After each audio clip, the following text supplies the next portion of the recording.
બોલીએ ગણપતિ મહારાજની જય, કૃષ્ણ કનૈયા લાલ કી જય, ભાગવત ભગવાનની જય.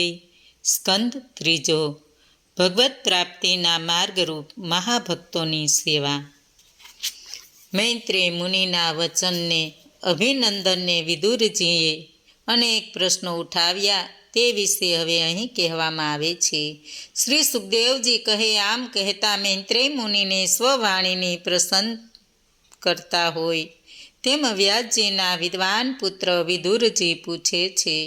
હે બ્રહ્મણ, પ્રભુ તો ચૈતન્યરૂપ નિર્ગુણને અવિકારી છે, તો તેમને લીલાથી પણ ગુણો અને ક્રિયાઓ કેમ ઘટે? કેમ કે જે નિર્વિકાર હોય તેને ક્રિયાઓ હોઈ શકે નહીં, અને જે નિર્ગુણ હોય તેને ગુણો સંભવી શકે નહીં. બાળક ક્રીડા કરે છે તેમાં તેની ક્રીડા કરવાની ઈચ્છા કારણ છે, અથવા બીજા કોઈ બાળકની પ્રેરણાને કારણે તેને ક્રીડા કરવાની ઈચ્છા થાય છે. ભગવાન તો સ્વયં સંતુષ્ટ છે, નિવૃત્ત છે, અદ્વિતીય છે. તેમને બાળકની જેમ ક્રીડા કરવાની ઈચ્છા તો કેમ જ હોય? આપ કહો છો કે પ્રભુએ ગુણમય સ્વમાયા વડે વિશ્વની ઉત્પત્તિ કરી છે. માયા વડે જ તે જગતનું પાલન પોષણ કરે છે, તથા પુનઃ માયા વડે જ સૃષ્ટિનો વિનાશ કરે છે. જીવાત્મા બ્રહ્મ સ્વરૂપ હોય, દેશથી, કાળથી, અવસ્થાથી પોતાની કે અન્ય કોઈની અવિનાશી જ્ઞાનવાળો છે, તો તે અવિદ્યા સાથે જોડાય જ કેમ? અર્થાત જીવાત્માનો દીપ જ્યોતની પેઠે નાશ નથી, કારણ કે તે સર્વવ્યાપ્ત છે. કાળથી એ તેનો નાશ નથી, કેમ કે તે સત્ય સ્વરૂપ છે, તથા ઘટ આદિ પદાર્થો તેને અન્યથી પણ તેનો નાશ નથી. તે તો નિત્ય છે, વિસ્મરણીય, તો તેનો નાશ નથી, કેમ કે તે વિકાર રહિત છે, તે અદ્વિતીય છે. આમ જેનું જ્ઞાન નાશ પામતું નથી તે અવિદ્યા સાથે જોડાય કેમ? વળી જીવ બ્રહ્મ સ્વરૂપ છે, જે ભોગતા સ્વરૂપે રહેલો છે, તે સ્વયં પરમાત્મા જ છે. તો એ ભગવાન સ્વરૂપ જીવાત્માને દુર્ભાગ્ય આનંદથી ભ્રષ્ટ થવાનું કે કર્મોના સંબંધ કલેશ કેમ હોય? વાસ્તવમાં જીવને કર્મનો સંબંધ જ નથી, તો તેને દુઃખ કે કલેશ કેમ હોય? હે મૈત્રેયજી, આ જ્ઞાન સંકટમાં મારું મન મોહ પામે છે. મારા માનસિક મોહને દૂર કરો. પ્રભુ શ્રી સુખદેવજી કહે, તત્વ જિજ્ઞાસુ વિદુરજીએ આ પ્રશ્ન ઉઠાવ્યો એટલે પરમાત્મા જ ચિત્તવાળા ગર્વરહિત મુનિ મૈત્રેય મંદ મંદ હસતા વિદુરજી પ્રત્યે બોલ્યા. ભગવાનની એ માયા છે કે જે તર્ક વિરુદ્ધ જાય છે. જેમ પરમાત્મા વિમુખ તે છતાં તેમને અવિદ્યાનું બંધનને સ્વરૂપ જ્ઞાનનું ઢાંકણ પ્રાપ્ત થાય છે, આમ તે ભગવાન માયા છે, જે પ્રમાણે સ્વપ્નદ્રષ્ટા મનુષ્યને પોતાના મસ્તક છેદાયા વિના પણ પોતાનું મસ્તક છેદાયા વિશેની ભ્રાંતિ થાય છે, તેમજ જીવાત્માને અવિદ્યા વડે ગુણમય ઝાડમાં પ્રવેશને સ્વપક્ષાનું આવરણ નહીં હોવા છતાં તે જણાય છે. એ જ તો ઈશ્વરની માયા છે. કદાચ કોઈને એવો પ્રશ્ન ઉઠે કે જીવને એ પ્રમાણે જણાય છે, તો ભગવાનને કેમ નહીં જણાય? તેનો ઉત્તર આ છે. જેમ જળમાં પ્રતિબિંબ રૂપે પડેલા ચંદ્ર વિશે જળમાં જણાતો કંપ વગેરે આકાશમાંના ચંદ્રમાં દેખતો નથી, તે જ પ્રમાણે દેહ આદિ અનાત્મામાં ધર્મ પોતાનામાં નહીં હોવા છતાં તેનું અભિમાન કરનાર જીવમાં જણાય છે, પણ ઈશ્વરમાં દેખાતું નથી. જીવાત્મા જણાતા દેહાદિના ધર્મ નિવૃત્તિ ધર્મથી, સ્વકૃપાથી અને તે દ્વારા થયેલા ભગવાન પરના ભક્તિયોગથી ક્રમશઃ દૂર થાય છે. જ્યારે દ્રષ્ટા અર્થાત અંતર્યામી પરમાત્મા શ્રી હરિ વિશે સર્વ ઇન્દ્રિયો નિશ્ચલ થાય છે, કે તરત જ જેમ સુષુપ્તા અવસ્થામાં પડેલા મનુષ્યમાં સમગ્ર કલેશો નાશ પામે છે, જો ભગવાનના ગુણાનુવાદનું શ્રવણ માત્ર જ સઘળા કલેશોની શાંતિ કરે છે, તો શ્રવણ મનન આદિ દ્વારા મનમાં મેળવેલી પ્રભુના ચરણારવિંદની સેવા પરની પ્રીતિ સમગ્ર કલેશોની શાંતિ કરે. એમાં શું કરવું? વિદુરજી કહે, ચૈતન્ય સ્વરૂપતા બંનેને સમાન હોવા છતાં ઈશ્વરને જ વિશ્વના કર્તાપણું આદિ કેમ અને જીવને સંસાર કેમ, એ મને સંશય થયો હતો. અથવા જેનું સ્વરૂપ જ્ઞાન અવિનાશી રહે છે એવા આત્માને અવિદ્યાથી બંધન કેમ અને તે બંધનની નિવૃત્તિ કેમ, એ શંકા હતી. પણ હવે બંધન અને મોક્ષ સંબંધી મારો સંશય દૂર થયો છે. હે મુનિવર, આપના પ્રમાણભૂત વચનો રૂપી તલવારથી મારો સંશય દૂર થયો છે.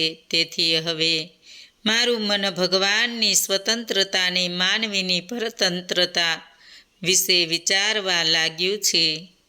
હે સમર્થ મુનિવર, શ્રી વિષ્ણુની માયાને કારણે જ જીવમાં દુર્ભાગ્ય વગેરે દેખાય છે એમ કહ્યું તે યોગ્ય જ છે.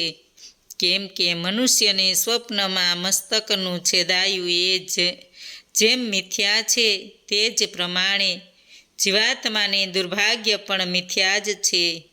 એ દુર્ભાગ્યપણું વગેરેનું આ જગત યા દેહ આદિ પ્રપંચનું મૂળ સ્વરૂપના અજ્ઞાન વિના બીજું કંઈ નથી.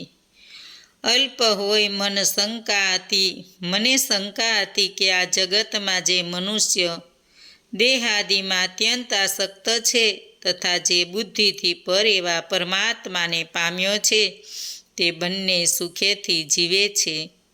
કેમ કે પહેલો દેહ વગેરેનો આસક્ત છે ને તેથી તેને શંકા થતી જ નથી, તથા બીજો કે જે પરમાત્માને પામ્યો છે તેને તો કોઈ પ્રકારનો સંચય જ નથી. પણ જે મધ્યમ સ્થિતિનો એટલે કે દુઃખી થઈને સંસાર તજવા ઈચ્છે છે, પણ સ્વરૂપાનંદનો અનુભવ નહીં થતાં છોડી શકતો નથી, તે દુઃખ અનુભવે છે. આત્માથી ભિન્ન છતાં આત્મા સાથે એક સ્વરૂપે ભાસતા દેહ ઇન્દ્રિય આદિ પ્રપંચ મિથ્યા જ્ઞાનને પણ હું દૂર કરીશ. કારણ કે તમારા જેવા ભક્તજનોની સેવાથી નિર્વિકારી શ્રી હરિના ચરણોમાં સંસારનો નાશ કરનાર તીવ્ર પ્રેમલક્ષણા ભક્તિ ઉત્પન્ન થાય છે. ભગવદ પ્રાપ્તિના માર્ગરૂપ મહાભક્તોની સેવા અલ્પ તપ કરનાર મનુષ્યોને તો દુર્લભ જ છે. કેમ કે તેમાં દેવાધિદેવ વિષ્ણુ ભગવાનના ગુણગાન ગવાય છે. તાત્પર્ય કે મોટા ભક્તજનોની સેવાથી શ્રી હરિની કથામાં શ્રવણનો લાભ પ્રાપ્ત થાય છે. તેથી ભગવાન વિશે પ્રેમ થાય છે. તેથી દેહનું અનુસંધાન પણ દૂર થાય છે.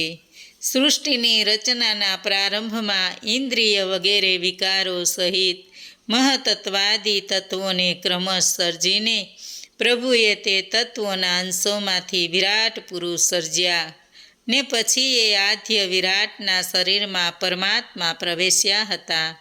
એ વિરાટને હજારો ચરણ સાથળો બાહુઓ છે અને એના વિરાટ સ્વરૂપમાં સમગ્ર લોકો વસે છે. વળી તેમાં 10 જાતના પ્રાણ ઇન્દ્રિયના વિષયો તથા ઇન્દ્રિયોના દેવો રહે છે. એમ તમે કહ્યું. બ્રાહ્મણ, ક્ષત્રિય, વૈશ્ય, શૂદ્ર વર્ણો જેમનામાંથી થયા છે તે વિરાટની બ્રહ્માદિ વિભૂતિઓ મને કહો. જેમ વિભૂતિઓમાં પુત્ર, પ્રપૌત્ર ને ગોત્રી સહિત પ્રજાઓ ઉત્પન્ન થાય છે, જેનાથી આ જગત વ્યાપ્ત છે, વળી એ વિરાટ કયા કયા પ્રજાપતિઓ, સર્ગો, ઉપસર્ગો, મનુષ્યો તથા મન્વંતરોના સ્વામીઓ ઉત્પન્ન કર્યા. સર્ગ 9 જાતના છે, અનુસર્ગ તે સર્ગના ભેદ છે. મનુષ્યો સ્વયંભૂવાદી છે અને મન્વંતરના સ્વામી એટલે રાજાઓ. એમના વંશો તથા વંશજોના ચરિત્રો પણ તમે મને કહો.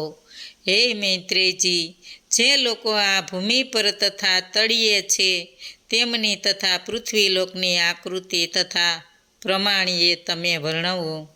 વળી તીર્ય, મનુષ્યો, દેવો, સર્પો, પશુપંખીઓ, જરાયુજ, સ્વદેજ, અંડજ તથા ઉદ્ભિજ પ્રાણીઓના સૃષ્ટિ વિભાગો તમે અમને કહો.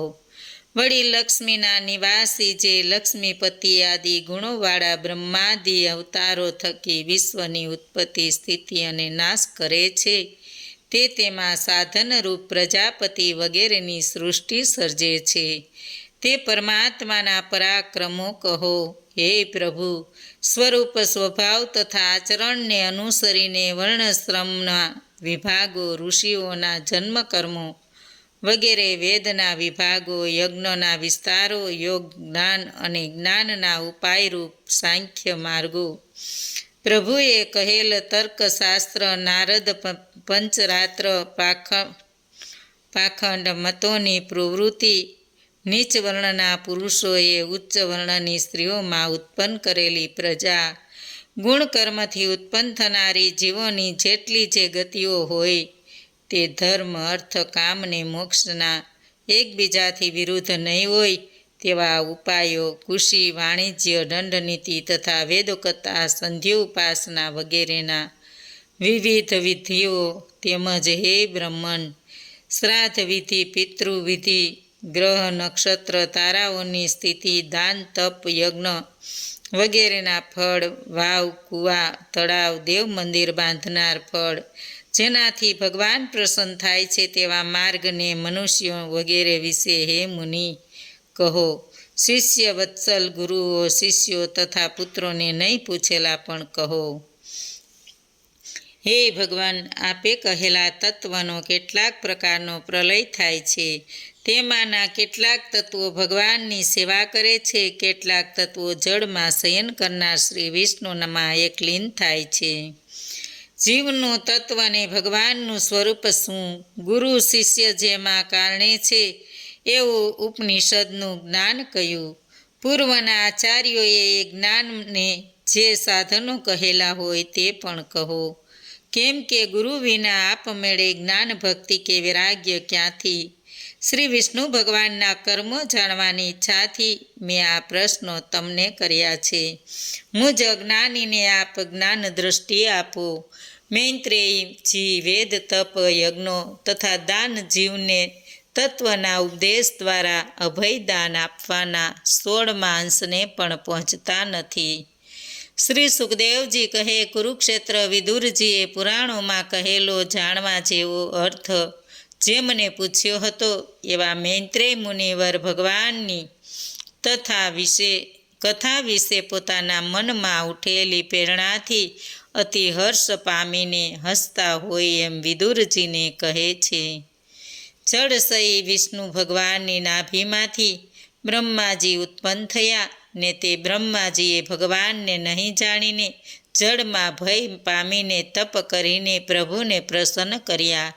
તેની કથા હવે કહેવામાં આવશે. મૈત્રેય મુનિ કહે, પુરુવંશ સત્પુરુષોને સેવવા યોગ્ય છે, કારણ કે એમાં ભગવદ્ ભક્તોમાં લોકપાલ યમરાજ તમે ઉત્પન્ન થયા છો.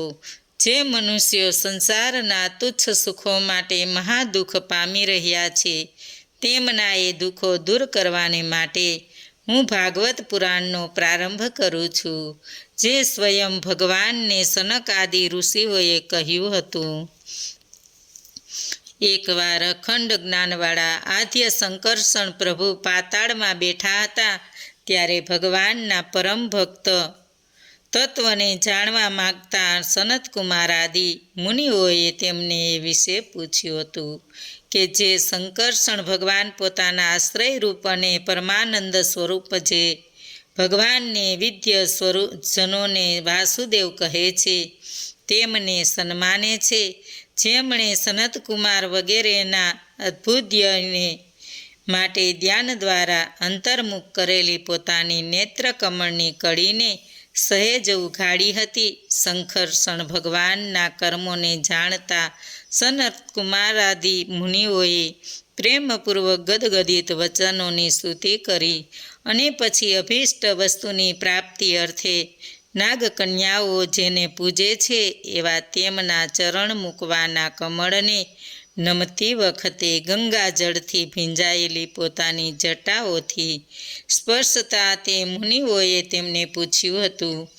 એટલે મોટા ઐશ્વર્યવાળા તે શંકર્ષણ ભગવાને નિવૃત્તિ ધર્મમાં આસક્ત એ સનતકુમારોને શ્રી ભાગવત પુરાણ કહ્યું હતું.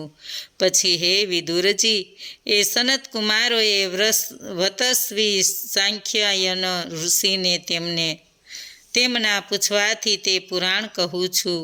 પછી સાંખ્યાયનને શ્રીહરિની વિભૂતિઓનું વર્ણન કરવાની ઈચ્છાથી પોતાના શિષ્ય અને અમારા ગુરુ પરાશર તથા બૃહસ્પતિને ભાગવત પુરાણ કહ્યું હતું.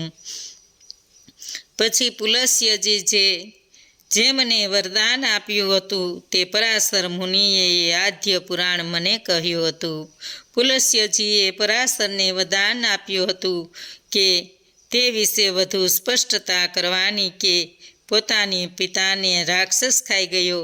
એ સાંભળીને પરાશર રાક્ષસોનો સંહાર કરવાને રાક્ષસ સત્ર નામનો યજ્ઞ કરવા તૈયાર થયા હતા. એ જાણીને વશિષ્ઠ મુનિએ તેમને અટકાવ્યા. પછી પોતાની સંતતિ રાક્ષસોનું રક્ષણ કરવાથી પુલસ્ય પરાશર પર ખુશ થયા ને તેમણે વરદાન આપ્યું કે તમે પુરાણ વક્તા થશો. હે વત્સ, નિત્ય મને અનુસરનાર અને શ્રદ્ધાળુ તમને હું એ જ મહાપુરાણ કહું છું.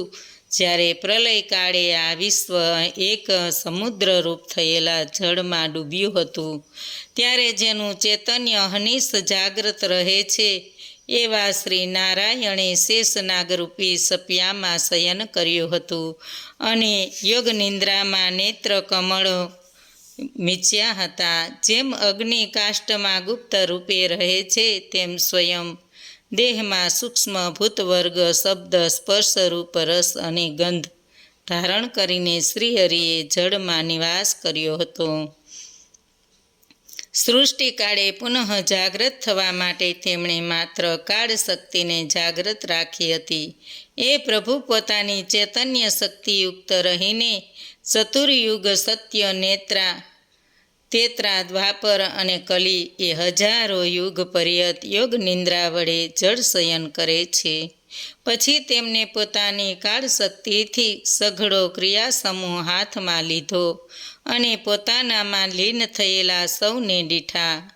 પછી લોકસૃષ્ટિ માટે જેમની દ્રષ્ટિ સૂક્ષ્મ ભૂતવર્ગમાં પ્રવેશી હતી એવા એ શ્રી વિષ્ણુ ભગવાનમાં રહેલા તે ભૂતવર્ગ કાળને પ્રેરણા પામેલા રજોગુણ વડે વિકાર પામીને અત્યંત સૂક્ષ્મરૂપ થયો તથા ભવિષ્યમાં સ્થૂળ રૂપે જન્મ પામવા તે વખત તેમના નાભીમાંથી ઉત્પન્ન થયો. એ ભૂતવર્ગ જીવકર્મોને જગાડનાર કાળને લીધે એકાએક કમળના ડોડા રૂપે જળના ઉપારના ભાગે પ્રગટ થયો. શ્રીહરિ જેનું ઉત્પત્તિ કારણ હતું એવો એ કમળનો ડોડો સ્વકાંતિ થકી સૂર્ય પેઠે અફાટ સમુદ્ર જળને પ્રકાશિત કરતો હતો. પછી એ લોકરૂપ કમળ જેનાથી ઉત્પન્ન થયું હતું એવા શ્રી વિષ્ણુ ભગવાને તે કમળમાં સ્વયં પ્રવેશ કર્યો હતો. એટલે તેમાં સર્વ વેદોમાં જ્ઞાતા બ્રહ્માજી સ્વયં ઉત્પન્ન થયા. તેથી લોકોએ બ્રહ્માજીને સ્વયંભૂ કહે છે.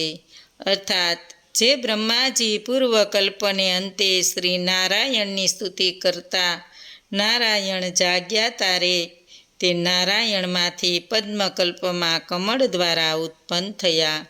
પછી કમળ કળીમાં બિરાજેલા બ્રહ્માજીએ કોઈ પણ લોકોને નહીં જોતા ત્યાં બેઠા બેઠા સ્વયં દિશાઓમાં મસ્તક ફેરવીને લોકોને જોવાને માટે આકાશમાં નેત્રો વિસ્ફારિત કર્યા.